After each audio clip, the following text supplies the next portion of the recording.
મને ઠપકો આપ્યો કે સરકારની વાહવાહી આપણાથી ન થાય, પણ સાચી હકીકત મેં કીધી હતી. એ પાઇપલાઇન હજુ તો પૂરી નથી થઈ. તેના પહેલા છે તો નળ છે જળ યોજના, એ ક્યાંય દેખાતી નથી. ત્યાં પછી આ 5 ડેમ આવ્યો અને 5 ડેમમાંથી પાઇપલાઇન એ દેખાય નથી.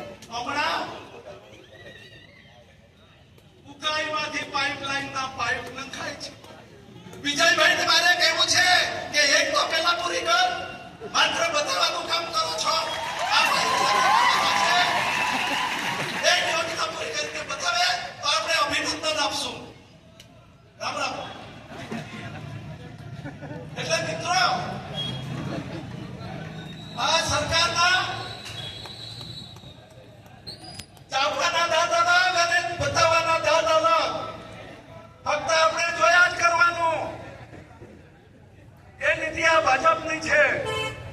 અત્યારે એ લોકો કહે છે ને, દરરોજ તમે ફેસબુક ખોલો, ટ્વિટર ખોલો, સામના પાસ મોદી સાહેબ આમાં 10 કિલો અનાજ મફત માં દે.